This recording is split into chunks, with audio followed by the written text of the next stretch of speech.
सियासत हो या समाज या फिर सोशल मीडिया, यहाँ कुछ खास तस्वीरें खास तासीर छोड़ती हैं, कुछ अलग असर छोड़ती हैं। इसमें भी अगर किसी बड़ी पार्टी के बड़े नेता के साथ मंच साझा करना या मुलाकात करना, इस तरह की कोई भी तस्वीर हो तो राजनीतिक तौर पर तमाम संकेतों के रूप में देखा जाता है। और अगर वो चेहरा विवादित हो तो एक बहस का छिड़ना लाजमी ही है। यही वजह है कि सोशल मीडिया पर वायरल हुई इस तस्वीर को लेकर भी एक बहस तेज हो गई है। लोग पूछ रहे हैं कि आखिर बीजेपी की ऐसी क्या मजबूरी हो गई कि इसको भी बुलाना पड़ा।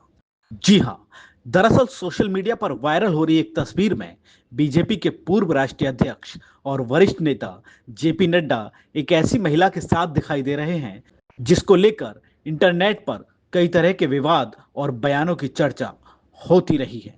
वो अक्सर मुसलमानों पर विवादित कमेंट करती है तो कई बार राष्ट्रपिता महात्मा गांधी तक पर भी बेहुदे बयान दे चुकी। बापू तो चरखा चलाता था, बापू की तो आंतें दुखती थी, बापू के तो हाड़ कांपते थे, बापू के हाड़ एकदम स्ट्रेट रहते थे, सीना तान के खड़ा रहता था अंग्रेजों के सामने। तो जैसे ही कोई जवान लौंडिया दिख गए, और चली की आजा जा, कमर झुक गई, कंधे झुक गए, उसके तुरंत कंधे झुक जाते थे। इस तस्वीर को देखकर या तो आप पहचान ही गए होंगे, और अगर नहीं पहचान पाए हैं तो चलिए अब इस मोहतरमा से आपका तारुफ कराते हैं। इसका नाम है रिद्धिमा शर्मा। ये खुद को हिंदू कार्यकर्ता बताती है और आए दिन किसी न किसी विवाद में या किसी विवादित बयान की वजह से सुर्खियों में रहती है। अब अगर इसके काम की बात करें तो मुस्लिमों को कोसना इसका अहम और जरूरी काम है। सलामी दी जा रही है मोइनुद्दीन चिश्ती को। क्यों? वो गली तो भाई बड़ी सकड़ी सी गली है, उसके अंदर से तोपे गई कैसे है? इसका मतलब है कि वहां पर बहुत सारी तोपे इकट्ठी हो रखी है। जो असला बारूद जो देश की रक्षा के लिए है, जो सेना के पास होना चाहिए, ये हरामखोर कौन सी रक्षा कर रहे हैं वहां पर? हाल ही में ये जंतर मंतर पे हुए कॉकरोच जनता पार्टी के प्रदर्शन में भी विरोध जताने पहुंची थी। इसके पुराने रिकॉर्ड को देखते हुए वहां मौजूद तमाम लोगों ने इसका विरोध किया था, क्योंकि मोहतरमा वहां भी अपने पुराने अंदाज में ही दिखाई दी। वो नीट पेपर लीक के खिलाफ प्रदर्शन कर रहे लोगों से उलझती दिखाई दी। किसी को कांग्रेसी कहकर तो किसी को देशद्रोही कहकर उलझती दिखी। के अलावा क्या क्या करते कांग्रेस से चमचा है क्या? नहीं, नौकर का क्या करते पैसे दे रहे पिल्ले। हैं? बात करिए तमीज से। लोगों के जबरदस्त विरोध की वजह से नफरत की दुकान जंतर मंतर पर नहीं चल पाई और उल्टा सवालों के घेरे में आ गई, क्योंकि जब असली सवाल पूछे गए तो मैडम बिलबिला गई। और तो और पेपर लीक के मुद्दे पर इन्होंने कहा कि पहले की सरकारों में भी तो पेपर लीक होते थे। पहले की सरकारों में नहीं होते थे, होते थे ना। खैर, अब अगर पुलिसिया डायरी के पन्नों को पलटें तो यूपी से लेकर राजस्थान तक इन पर कई मामले दर्ज हैं। रिद्धिमा शर्मा के खिलाफ उत्तर प्रदेश के रायबरेली में हथियार लहराने, भड़काऊ भाषण देने के मामले में भी एफआईआर दर्ज। उसके बाद रिद्धिमा शर्मा के खिलाफ राजस्थान के गोगामेड़ी थाने में भी एफआईआर दर्ज हुई, जिसमें धारा 199 और धारा 196 के तहत 2 एफआईआर दर्ज हुई।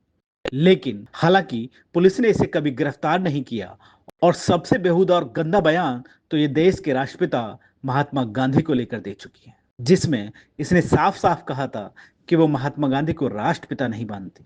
लेकिन अब ये तस्वीर सामने आने के बाद सवाल उठ रहे हैं कि क्या किसी विवादित छवि वाले इंसान का बड़े नेताओं के साथ मंच साझा करना या दिखाई देना केवल औपचारिक मुलाकात है, या फिर इससे कोई बड़ा राजनीतिक संदेश जाता है।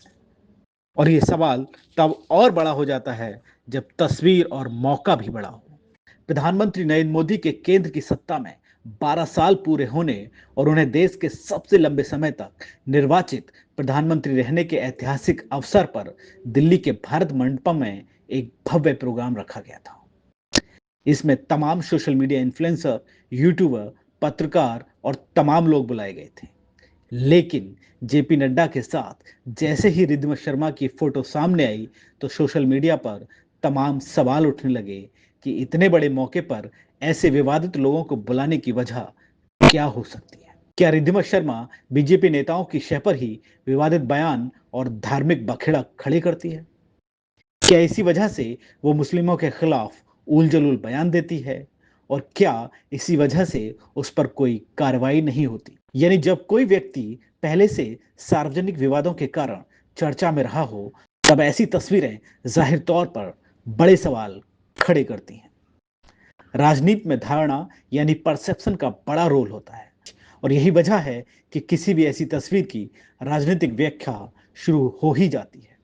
इस मामले में भी बहस केवल एक तस्वीर की नहीं, बल्कि उस मानदंड की है, उस विचार की है, उस लाइन की है जिसे राजनीतिक दल, समाज और दूसरे लोगों के लिए खींचते हैं। बात सिर्फ एक तस्वीर की नहीं, बल्कि सवाल उस सियासी संस्कृति का है जहां तस्वीरें कई बार विचारधारा से ज्यादा ताकतवर दिखने लगती हैं। अब निगाहें इस बात पर हैं कि आखिर बीजेपी की ऐसी क्या मजबूरी रही कि इतने भव्य और दिव्य प्रोग्राम में ऐसे लोगों को बुलाया गया। फिलहाल इन तस्वीरों ने कई सवाल खड़े कर दिए हैं, लेकिन तस्वीर और राजनीतिक संदेशों के बीच अभी एक दूरी है, और वो दूरी का फैसला जनता ही करती है। लेकिन अहम बात ये कि क्या अब राजनीति में विवाद और बखेड़ा ही एक योग्यता बन गया है? क्या रिद्धिमा शर्मा जैसे चेहरे ही बीजेपी के लिए जरूरी हो गए हैं?